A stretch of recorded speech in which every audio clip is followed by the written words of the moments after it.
جو بالکل یہ تو نا مونٹیسری پرائمری اسکول کے بچوں والے کام ہیں، جوتے پھینکنا، گالیاں دینا. مطلب ہم لوگ کب میچور ہوں گے، سیاستدان میچور کب ہوں گے؟ آپ خود ایک سیاستدان ہیں، آپ کیا سمجھتے ہیں اس کی وجہ کیا ہے؟ آپ سب سے بہتر سمجھ سکتے ہیں. دیکھیے جی، اس کی وجہ یہ ہے کہ جب یہ پی ٹی آئی والے دوست ہمارے ساتھ بیٹھ جاتے تھے ٹاک شوز پہ، تو ہم بعد میں اس سے پوچھتے تھے یار آپ پارلیمنٹیرین ہیں، اس طرح کی بات کر کے آپ کو شرم نہیں آئی؟ انہوں نے کہا یار آ جاتی ہے، لیکن ہم کیا کریں، جو میڈیا پہ بیٹھ کے گالیاں دے دے، کسی کا ماں بہن ایک کر دے. ہم بنگانا جاتے ہیں خان صاحب آ کے ہمیں تب کیا دیتے ہیں کہ میرا شیرو آ گیا. اگر کوئی دلیل کے ساتھ بات کرے، انسانیت کے ساتھ بات کرے، آئین اور قانون کے اندر رہ کے بات کرے، پھر اس کو پوچھتے بھی نہیں ہے، پھر اس کی طرف دیکھتے بھی نہیں ہے، تو ہماری مجبوری ہے کہ ہم یہ گالم گلوچ کریں گے. تو ایک پارٹی کا سربراہ اگر وہ ان لوگوں کو، ایسے لوگوں کو چاہتے ہیں کہ وہ گالم گلوچ کرے، وہ دنگا مشتی کرے، آپ کیا سمجھتے ہیں کہ اگر پی ٹی آئی عوام کے مسائل کو حل کرنا چاہتے تھے یا عوام کے مسائل کے ساتھ اس کی کوئی دلچسپی ہوتی، تو والی امین گنڈاپور کو اس صوبے کا وزیر اعلیٰ بناتے؟ کیا وہ یہاں پہ فیڈرل منسٹر نہیں رہا ہے، پہلی صوبائی منسٹر نہیں رہا ہے؟ آپ اس کا کارکردگی اٹھا کے دیکھ لیں کہ اس کی کارکردگی کیا تھی جب یہ یہاں پہ وفاقی وزیر تھا یا صوبے میں وزیر تھا.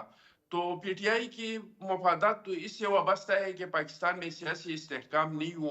پی ٹی آئی خصوصی طور پہ وار کرتے ہیں پاکستان کے معیشت پہ کہ پاکستان کا معیشت تباہ ہو جائے. ٹھیک ہے، یہ دھرموں پہ یہ آ گئے معیشت پہ بھی ہم آئیں گے تو اور انہوں امن و نے امان کی کہا کہ صورتحال پہ بل بھی. نہیں دینا ہے، ہونڈی کے ذریعے پیسے بھیج دے، ٹیکس نہیں جمع کروانا ہے.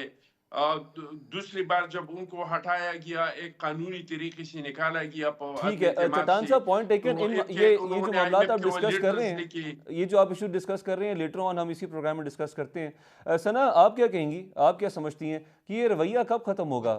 پاکستان پیپلز پارٹی اور نون لیگ اس حوالے سے کافی میچور ہو چکی ہیں.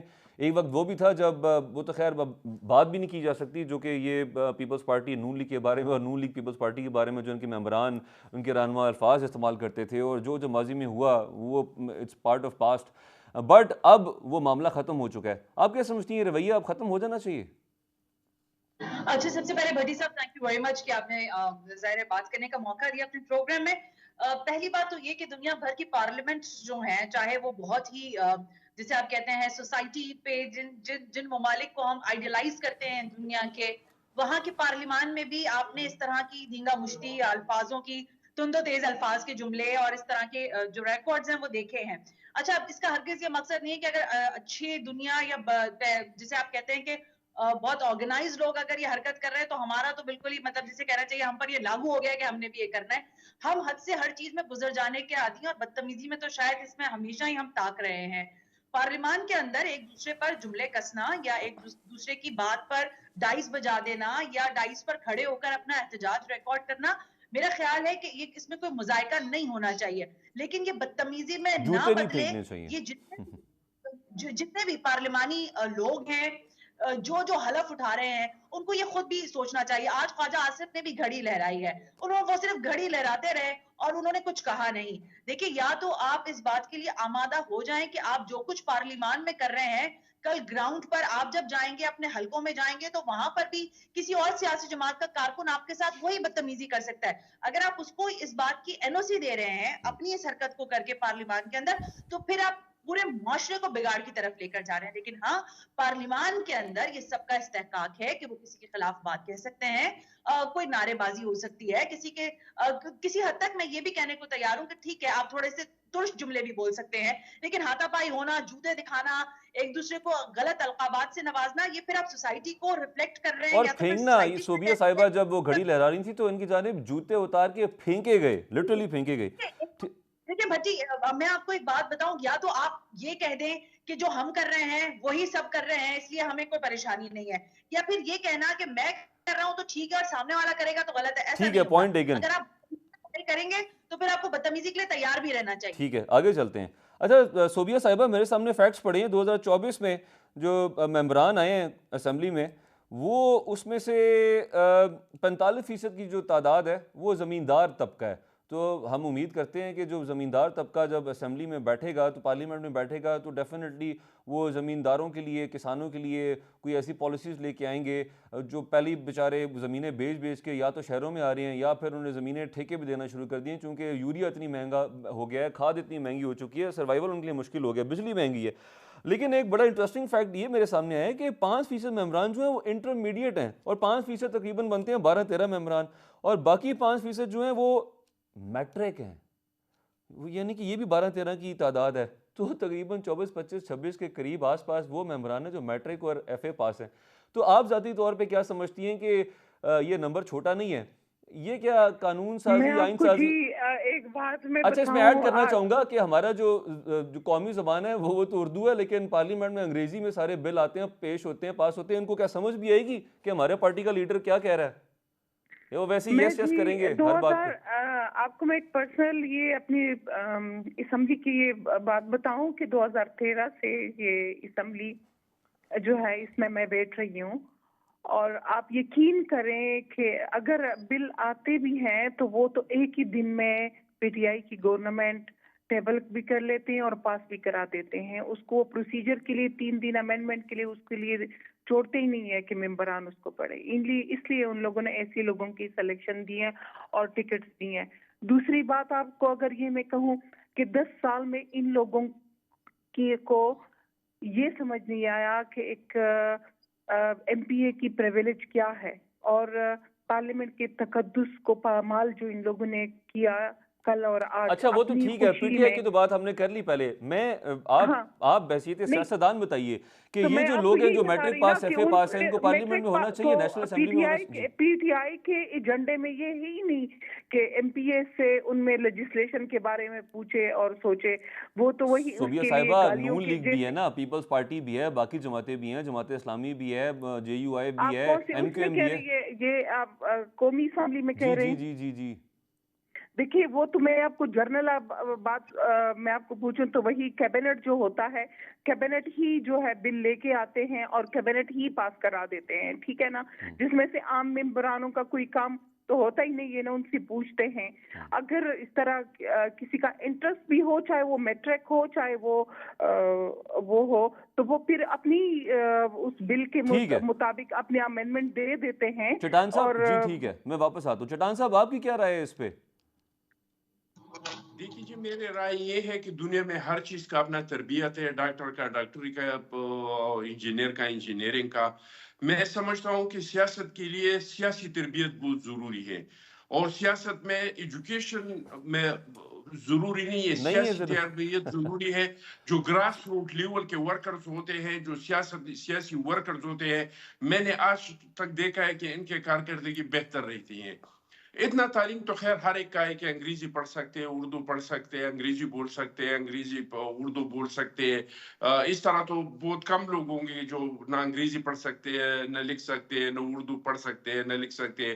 میں نہیں سمجھتا ہوں اس طرح تو 1% لوگ ہوں گے، لیکن جس کا سیاسی تربیت نہیں ہے وہ لوگ صحیح طریقے سے پارلیمنٹ میں اپنا کام نہیں کر سکتے۔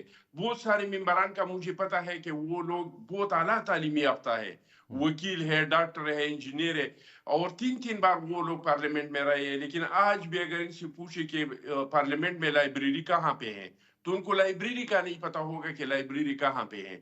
لیکن جو سیاسی ورکر ہوتے ہیں وہ لائبریری میں جاتے ہیں، وہ وہاں کے جو شہید ذوالفقار علی بھٹو صاحب کی کارروائی ہے، مولانا مفتی محمود صاحب، بڑے بڑے لوگ ہمارے، اور یا باہر دنیا میں جو قانون سازی ہو جاتی ہیں اور اس کے ریکارڈ آ جاتے ہیں ہماری لائبریری میں، وہ ان چیزوں کو پڑھتے ہیں۔ تو میں سمجھتا ہوں کہ ایک پارلیمنٹیرین کے لیے سیاسی ورکر ہونا ضروری ہے، سیاسی تربیت ہونا پوائنٹ ضروری ٹیکن۔ ہے۔ اگر اس کا سیاسی تربیت نہیں ہے، چاہے اس کا جتنا بھی اعلیٰ تعلیم یافتہ ہے، وہ سیاست میں نہیں چل سکتا ہے۔ وہ ٹھیک ہے، اپنا کام صحیح، جس طرح کے ایک انجینئر ڈاکٹر کا کام نہیں کر سکتے، جس طرح کا ایک ڈاکٹر انجینئرنگ کا کام نہیں کر سکتے، اس طرح کا سیاسی تربیت نہیں ہو، ایجوکیشن اس کا جتنا بھی ہو، وہ اچھا اچھا آپ نے پارلیمنٹیرین نہیں سیاسی بن تربیت کا سکتا ہے۔ ذکر کیا تو یہاں پہ سوال اٹھتا ہے، تو کیا اسٹوڈنٹ پالیٹکس جب ہم نے ختم کر دی ہے، سیاسی تربیت بچے کہاں سے حاصل کریں گے؟ پھر تو پیراشوٹرز آئیں گے، پیراٹروپرز آئیں گے، اوپر سے آئیں گے، سیاسی خاندان والے آئیں گے، یا پھر جو جن کی بیک گراؤنڈ تگڑی ہے، پیسہ ہے، وہ آئیں گے۔ آپ نہیں سمجھتے کہ بالکل اسٹوڈنٹ حقیقت ہے، پالیٹکس اب اٹس اے سیاست ہائی کی در ٹائم؟ سے دو چیزیں، جی